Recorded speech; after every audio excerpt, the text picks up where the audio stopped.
भारत के मतदाता को पिछले 7-8 साल में उसके वोट की ताकत क्या होती है और वो एक वोट हिंदुस्तान को कैसे बदल सकता है, उसका एहसास होने लगा है।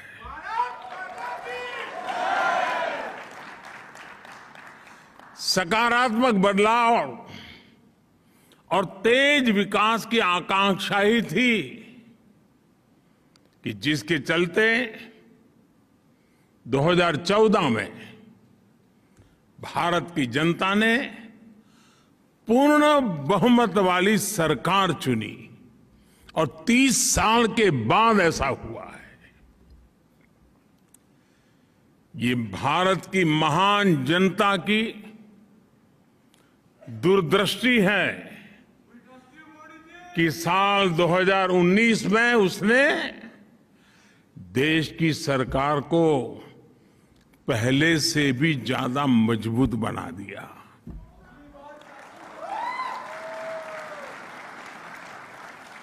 भारत को चौतरफा आगे बढ़ाने के लिए जिस तरह की निर्णायक सरकार चाहिए, वैसी सरकार को ही भारत की जनता ने सत्ता सौंपी है। मैं जानता हूं साथियों कि उम्मीदों का कितना बड़ा आसमान हमसे जुड़ा हुआ है, मुझसे जुड़ा हुआ है।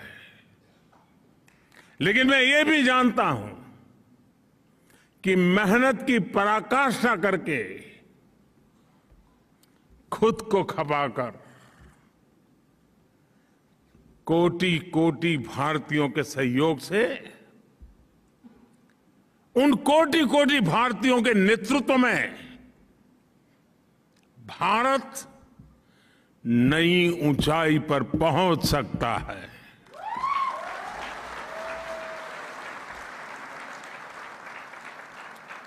भारत अब समय नहीं गंवाएगा। भारत अब समय नहीं खोएगा।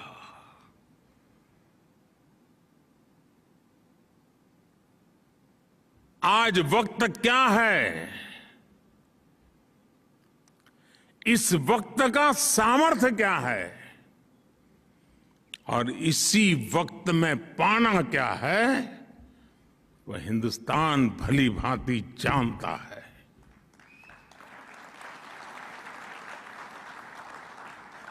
साथियों, इस साल हम अपनी आजादी का 75वां वर्ष मना रहे हैं। मैं देश का पहला प्रधानमंत्री ऐसा हूं जो आजाद हिंदुस्तान में पैदा हुआ हूं। भारत जब अपनी आजादी के 100 वर्ष मनाएगा, अभी 25 साल हमारे पास है, उस समय देश जिस ऊंचाई पर होगा, उस लक्ष्य को लेकर के आज हिंदुस्तान मजबूती के साथ एक के बाद एक कदम करते हुए तेज गति से आगे बढ़ रहा है। साथियों, भारत में ना कभी साधनों की कमी रही और ना ही संसाधनों की कमी रही। आजादी के बाद देश ने एक मार्ग तय किया, एक दिशा तय की, लेकिन समय के साथ जो बहुत सारे परिवर्तन होने चाहिए थे, जिस तेजी से होने चाहिए थे, जितने व्यापक होने चाहिए थे, किसी न किसी कारण से हम कहीं पीछे छूट गए। विदेशी हुकूमत ने भारतीयों का साल दर साल जो आत्मविश्वास कुचला था, उसकी भरपाई का एक ही उपाय था फिर से एक बार भारत के जन जन में आत्मविश्वास भरना, आत्मगौरव भरना, और उसके लिए सरकार के प्रति भरोसा बनना बहुत जरूरी था। अंग्रेजों की परंपरा की बदौलत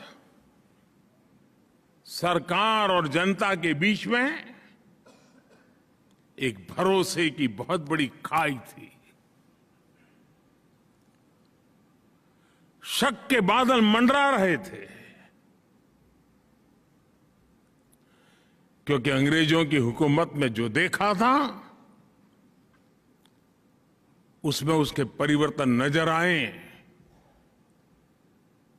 उसके लिए जो गति चाहिए उस गति का अभाव था, और इसलिए समय की मांग थी कि सामान्य मानवीय की जिंदगी में से सरकार कम होती चली जाए, सरकार हटती जाए। Minimum government, maximum governance. जहां जरूरत हो वहां सरकार का अभाव नहीं होना चाहिए, लेकिन जहां जरूरत न हो वहां सरकार का प्रभाव भी नहीं होना चाहिए।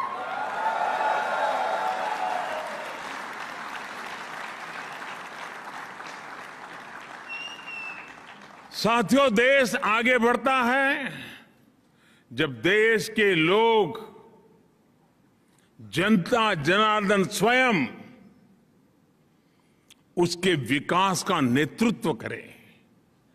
देश आगे बढ़ता है जब देश के लोग आगे आकर के उसकी दिशा तय करें। अब आज के भारत में सरकार नहीं, मोदी नहीं, बल्कि देश की कोटि कोटि जन ड्राइविंग फोर्स पर बैठे हुए हैं।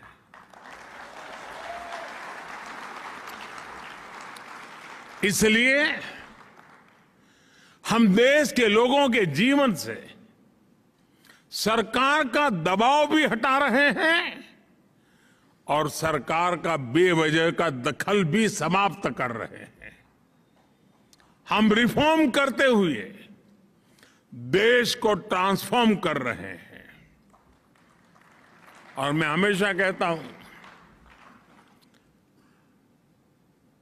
रिफॉर्म के लिए पॉलिटिकल विल चाहिए,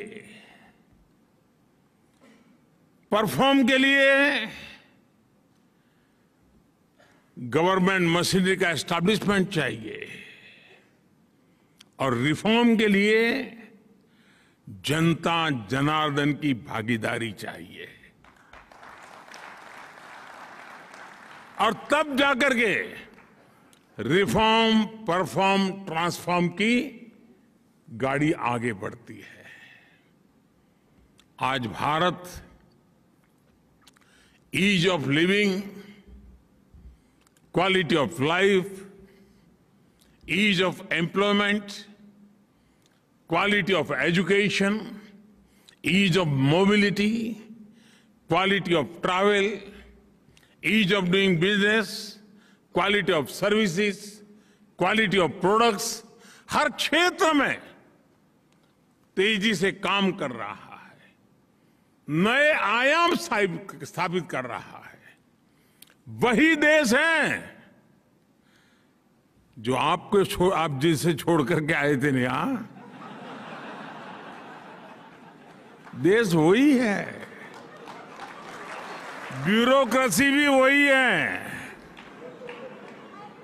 दफ्तर भी वही है, टेबल भी वही है, कलम भी वही है, फाइल भी वही है। वही सरकारी मशीन है, लेकिन अब नतीजे बहुत बेहतर मिल रहे हैं। साथियों, 2014 से पहले जब भी मैं आप जैसे साथियों से बात कर रहा था तो एक बहुत बड़ी शिकायत, और आपको भी पुराने दिन याद होंगे या कभी आज जाते होंगे तो देखते होंगे, जहां भी देखो लिखा होता था वर्क इन प्रोग्रेस।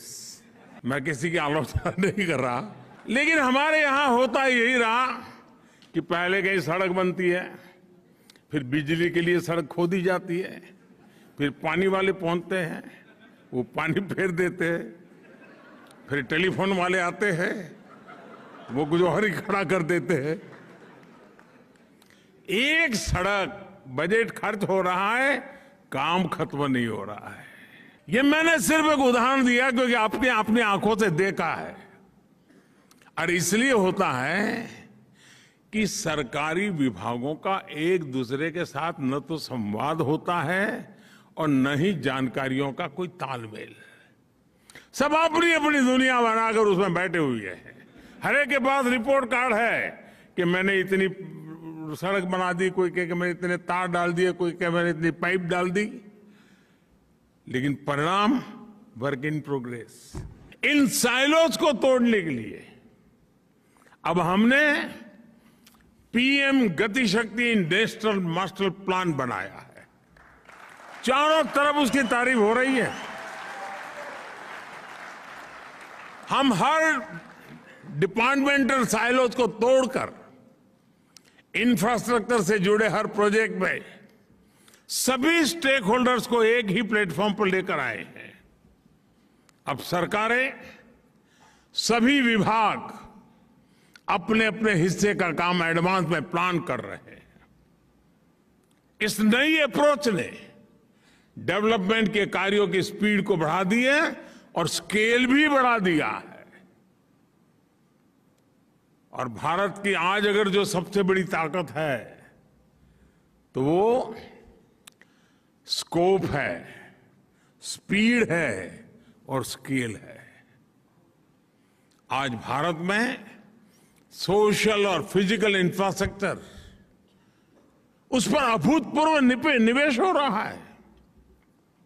आज भारत में नई शिक्षा नीति को लागू करने के लिए सहमति का एक वातावरण बना है, तो दूसरी तरफ नई स्वास्थ्य नीति, उसको लागू करने पर काम चल रहा है। आज भारत में रिकॉर्ड संख्या में नए एयरपोर्ट्स बनाए जा रहे हैं।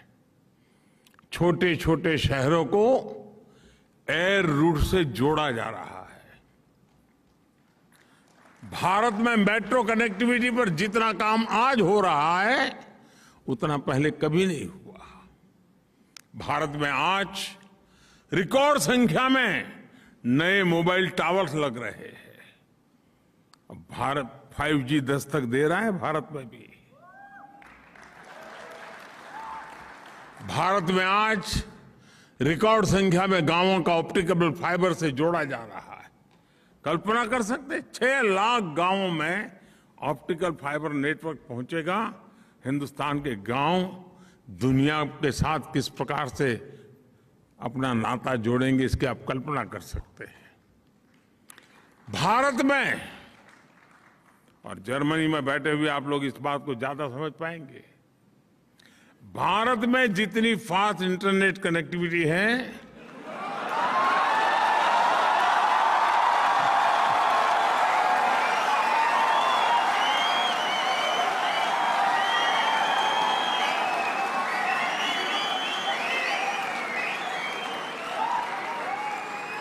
और इतना ही नहीं, तालियां तो अब बजने वाली है। तालियां इस बात पर बजने वाली हैं कि जितना सस्ता डेटा है वो बहुत से देशों के लिए अकल्पनीय है।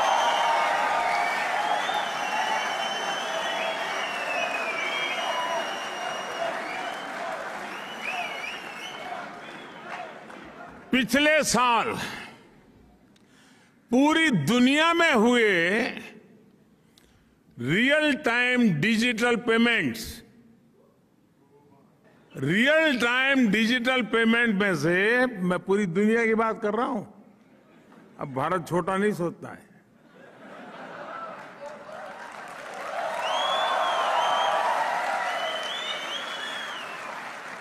रियल टाइम डिजिटल पेमेंट में से 40% भागीदारी भारत की है।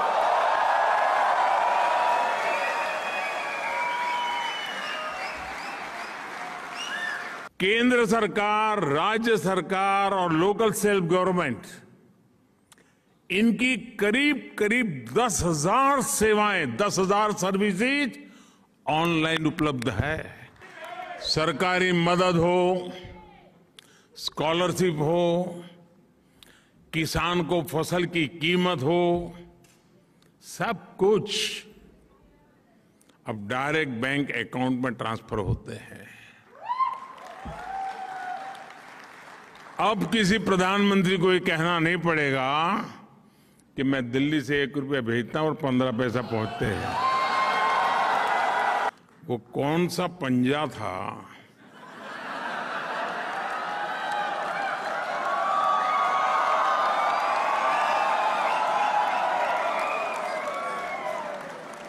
जो 85 पैसा घिस लेता था। आपको ये जानकर भी अच्छा लगेगा कि बीते 7-8 साल में भारत सरकार ने, डरो मत, ये आप ही का पुरुषार्थ है, आप ही की कमाल है, पिछले 7-8 साल में भारत सरकार ने डीबीटी, डायरेक्ट बेनिफिट ट्रांसफर, सीधा एक क्लिक किया, जो हकदार है उसके खाते में पैसे चले गए। डायरेक्ट जो डीबीटी के द्वारा हमने पैसे भेजे वो अमाउंट है 22 लाख करोड़ रुपए से अधिक। यानी अब आप जर्मनी में हैं तो आपको बता दूं, $300 बिलियन से भी ज्यादा बेनिफिशियरीज के खाते में पैसे पहुंचे हैं। बीच में कोई बिचौलिया नहीं, कोई कट की कंपनी नहीं, कहीं कट मनी नहीं। इस वजह से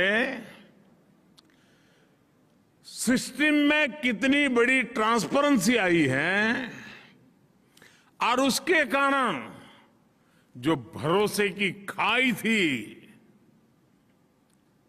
उस खाई को भरने का बहुत बड़ा काम इन नीतियों के कारण, इस नीयत के कारण और इस टेक्नोलॉजी के माध्यम से हो पाया है।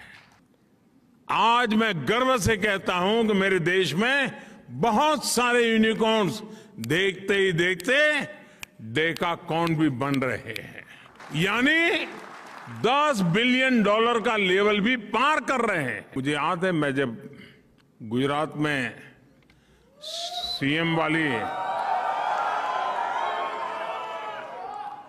सीएम वाली नौकरी करता था,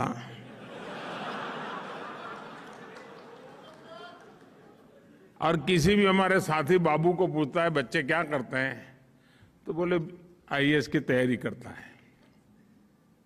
ज्यादातर यही कहते थे। आज भारत सरकार में बाबुओं से पूछता हूं कि भाई क्या करते हैं बेटे, बेटी क्या कर रही है, बोले साहब वो तो स्टार्टअप में लग गए। ये परिवर्तन छोटा नहीं है दोस्तों। साथियों, मूल बात क्या है? मूल बात यही है, आज सरकार इनोवेटर्स के पांवों में जंजीर डालकर नहीं, उनमें जोश भर करके उन्हें आगे बढ़ा रही है।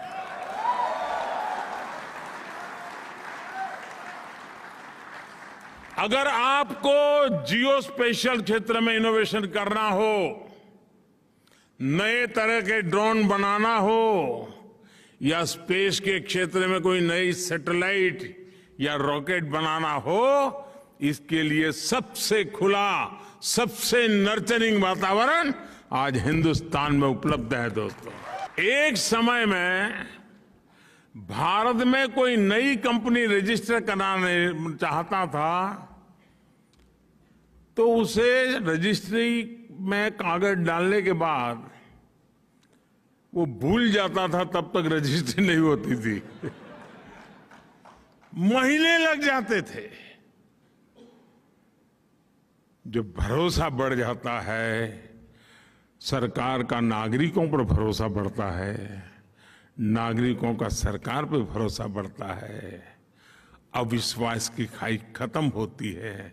नतीजा ये आता है कि आज अगर कंपनी रजिस्टर करनी है तो 24 घंटे लगते हैं दोस्तों, 24 घंटे।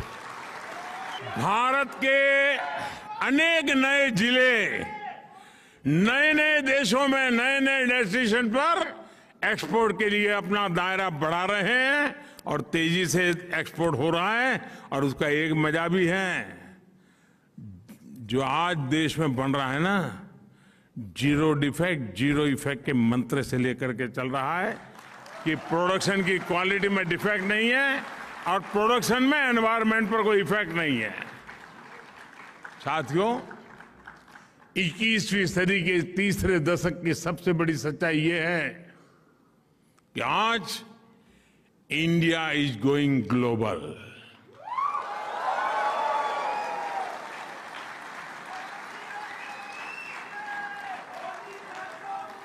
कोरोना के इसी काल में भारत ने 150 से ज्यादा देशों को जरूरी दवाइयां भेजकर अनेकों जिंदगियां बचाने में मदद की।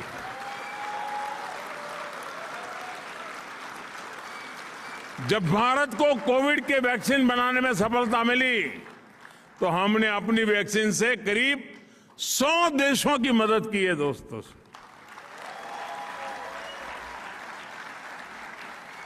साथियों, आज का ताजा खबर, रुकावट के लिए खेद है, आज विश्व में गेहूं की कमी का सामना दुनिया कर रही है। फूड सिक्योरिटी के लेकर के दुनिया में बड़े बड़े देश चिंतित है। उस समय हिंदुस्तान का किसान दुनिया का पेट भरने के लिए आगे आ रहा है।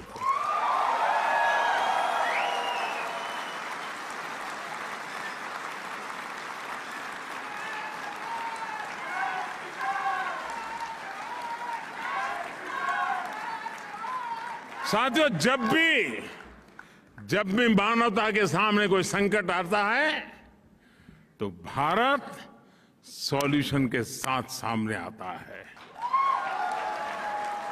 जो संकट लेके आते हैं, संकट उनको मुबारक, सॉल्यूशन लेकर के हम आते हैं, दुनिया का छाय छायकार हो जाता है।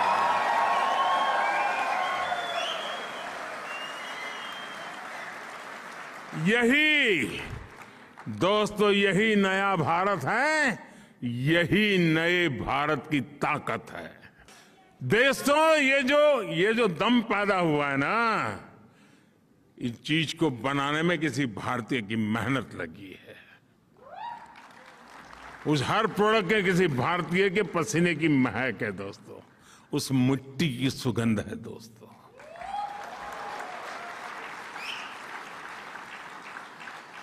और इसलिए जो हिंदुस्तान में बना हुआ हो, हिंदुस्तान की मिट्टी की जिसमें सुगंध हो, हिंदुस्तान के युवा का जिसमें पसीना लगा हो, वो हमारे लिए फैशन स्टेटमेंट होना चाहिए दोस्तों।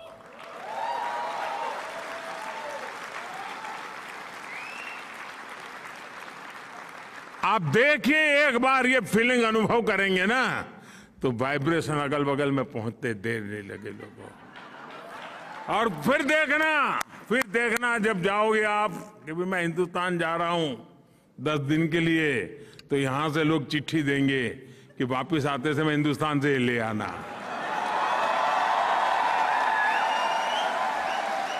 ये काम आपको करना चाहिए कि नहीं करना चाहिए?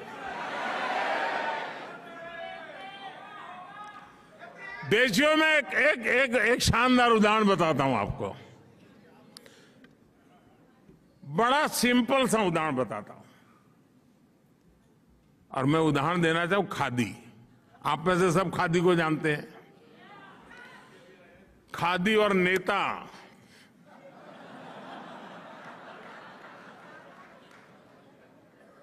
चोली दामन का नाता था। नेता और खादी अलग नहीं होते थे। खादी आते ही नेता दिखता था, नेता दिखते ही खादी दिखती थी। जिस खादी को महात्मा गांधी ने जिया, जिस खादी ने भारत में आजादी के आंदोलन को ताकत दी, लेकिन दुर्भाग्य से आजादी के बाद उस खादी का भी वही हाल हुआ जो आजादी के दीवानों के सपनों का हुआ था। साथियों, आजादी के अमृत महोत्सव में हमने क्लाइमेट रिस्पॉन्सिबिलिटी को नेक्स्ट लेवल पर ले जाने का भी फैसला किया है। मैं आपको एक उदाहरण देता हूं। भारतीयों ने देश के हर जिले में, हर डिस्ट्रिक्ट, यानी आप अंदाज कर सकते हैं जी क्या क्या मैं बता रहा हूं। हर डिस्ट्रिक्ट में 75 नए अमृत सरोवर बनाने का संकल्प लिया है, तालाब बनाने का। यानी देश में करीब करीब आने वाले 500 दिवस में, 500 डेज में 50,000 नए वाटर बॉडीज बनेंगे, पॉन्ड्स बनेंगे, या तो पुराने पॉन्ड को पुनर्जीवित किया जाएगा।